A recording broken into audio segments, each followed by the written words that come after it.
Welcome back Ravi కబుర్లు. రవి కబుర్లకి స్వాగతం, సుస్వాగతం. ఈరోజు మనం ఈ ఎపిసోడ్లో ప్రపంచ రాజకీయాల గురించి అప్డేట్ తెలుసుకుందాం. రాజకీయాలంటేనే కుట్రలు, కుతంత్రాలు. ఈ మధ్య అనేక దేశాలు భారతదేశం ఎదుగుదలను సహించలేని కొన్ని దేశాలు భారతదేశం పైన, మన ప్రధాని మోడీ గారి పైన అనేక కుట్రలు చేస్తున్నాయి. అందులో ముఖ్యమైన దేశం పాకిస్తాన్, అమెరికా, చైనా. ఈ మధ్యనే ఆఫ్ఘనిస్తాన్ లోని బగ్రామ్ ఎయిర్ బేస్ లోనికి భారత్ వాయుసేన అడుగుపెట్టింది.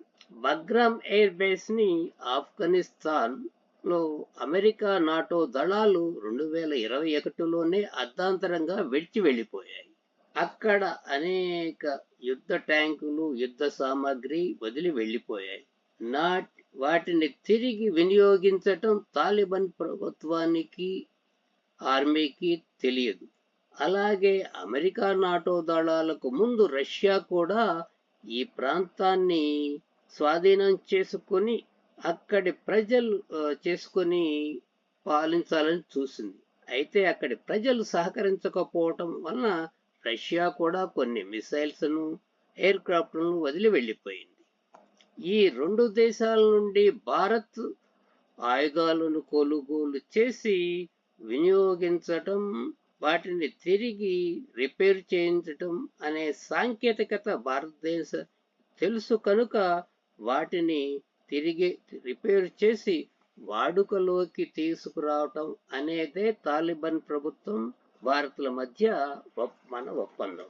దీనికి ముందుగా మనం అమెరికా సిఐఏ, పాక్ ఐఎస్ఐ కలిసి చైనాలో ఎస్సిఓ సదస్సుకు వెళ్లిన మోడీ గారిని హత్యకు కుట్రలు చేసినట్లు వస్తున్న వార్తలు గురించి తెలుసుకుందాం.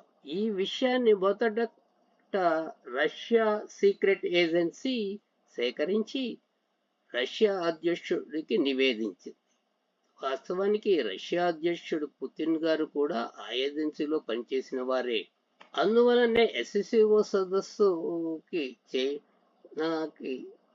వచ్చిన పుతిన్ గారు మోడీ గారి హోటల్కు వద్దకు వెళ్లి మోడీ గారి కోసం 15 నిమిషాలు తన కారులోనే వేచి ఉండి ఇద్దరూ కలిసి ఒకే కారులో సదస్సుకు వెళ్లారు.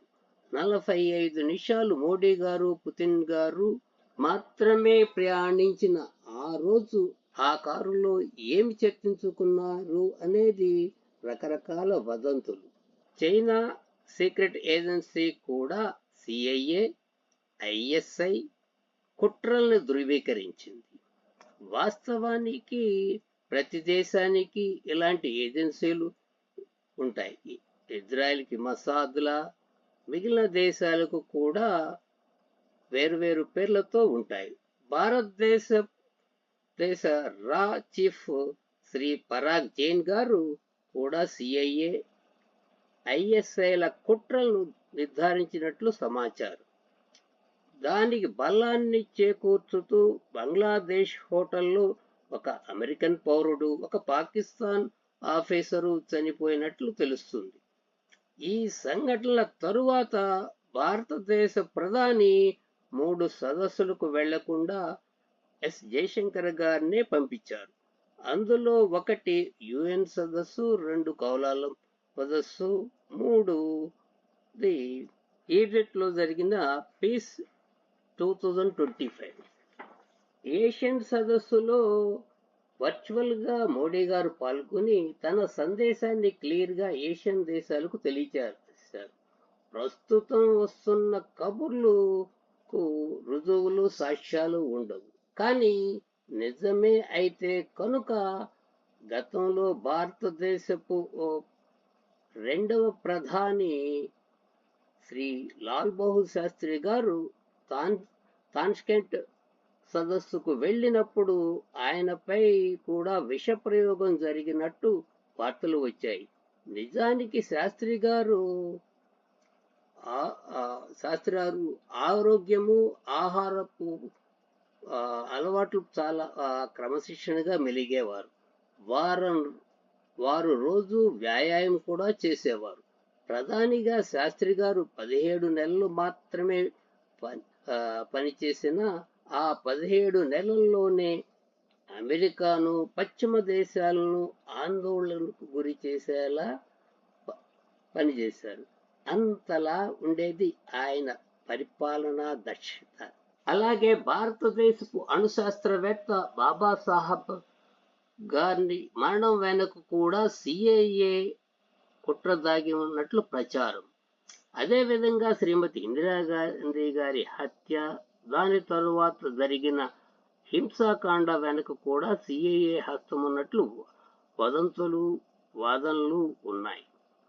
అలాగే శ్రీ రాజీవ్ గాంధీ గారు తమిళనాడులో పెరమదూర్లో హత్య వెనుక కూడా సిఐఏ మరియు శ్రీలంక తమిళ ఈలం అధినేత ప్రభాకరంతో కలిసి చేసినట్లుగా నేటికి ప్రజలు విశ్వసిస్తున్నారు.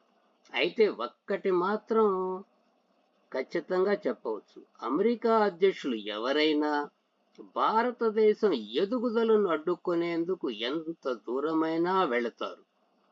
మోడీ గారు వరకు దేనికి భయపడరు, ఎలాంటి ఒత్తిడులకు కలగరు.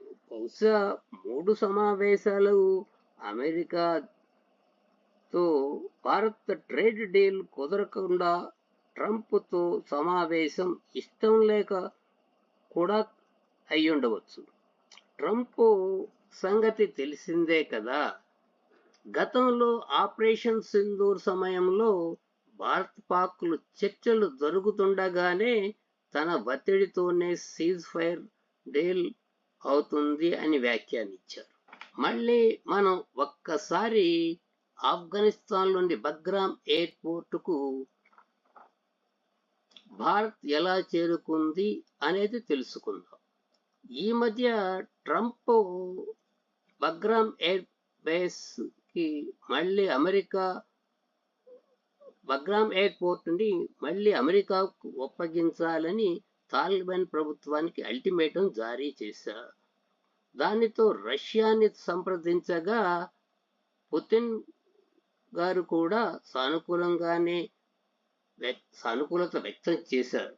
అయితే అక్కడ యుద్ధ సామాగ్రి తిరిగి వినియోగంలోకి తీసుకురావటానికి భారత్ని సంప్రదించమని సలహా ఇచ్చారు.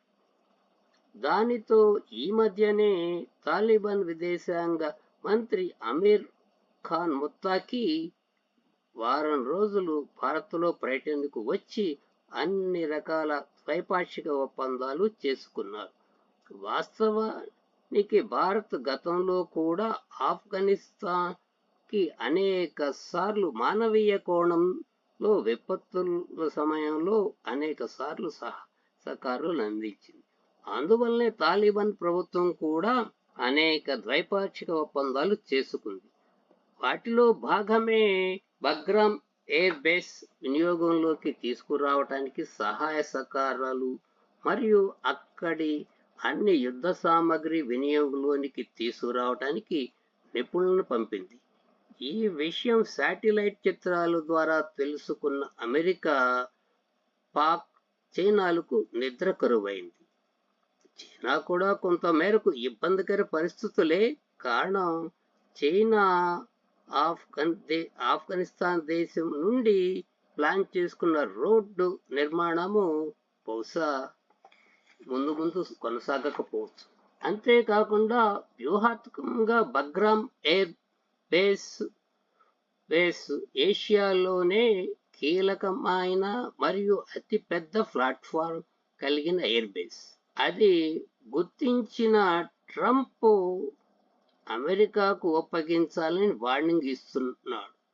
ట్రంప్కు అమెరికన్ పాలకులకు ఒకటి అర్థం కావటం లేదు, ప్రతి దేశాన్ని బెదిరించి లొంగ తీసుకోవాలి అని ప్రయత్నం మంచిది కాదు. పైగా గతంలోనే ఆఫ్ఘనిస్తాన్ ఎంత మాత్రము లొంగకపోవడంతోనే అమెరికా నాటో దళాలు వదిలి వెళ్ళిపోయాయి. కానీ భారత్ దాన్ని మంచితనంతో తాలిబాన్ ప్రభుత్వాన్ని దేశ ప్రజలను నమ్మకం కలిగించి వారికి కావలసిన సదుపాయాలు కలిగించి ద్వైపాక్షిక ఒప్పందాలు చేసుకుంది.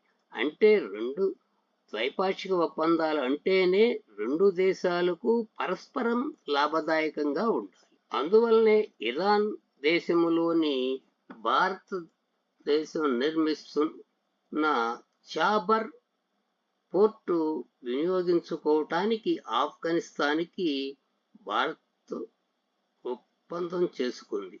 ఆఫ్ఘన్కి మాత్రం సముద్రం లేదు కనుక వస్తువులు తరలింపులో రోడ్డు మార్గమే ఒక్కటే. గతంలో పాకిస్తాన్లోని కరాచీ పోర్టు వినియోగించేవారు. అయితే పాక్ ఆఫ్ఘనిస్తాన్ల మధ్య ఈ మధ్యనే విభేదాలు రావటంతో వారికి భారత్ ఒక్కటే మార్గం. భారతదేశం ఎదుగుదలను చూసి సహించలేని పాక్, అమెరికా మరియు చైనాలకు కొంచెం కష్టంగానే ఉంటుంది. భారతదేశం నేడు ప్రపంచ రాజకీయ రంగంలో సూపర్ పవర్ గా ఎదుగుతుంది. ఈ సందర్భంగా పాకిస్తాన్ చూస్తే అసహ్యం వేస్తుంది. కారణం అఖండ భారతదేశం నుండి వేరు కాబడిన ఏ ప్రాంత పాలకులు ఇంతలా దిగజారిపోలేదు. కారణం ఆఫ్ఘనిస్తాన్ మధ్య సీజ్ ఫైర్ ఒప్పందాలు సమయంలో ఒక ఆందోళనకరమైన సమాచారం తెలిసింది.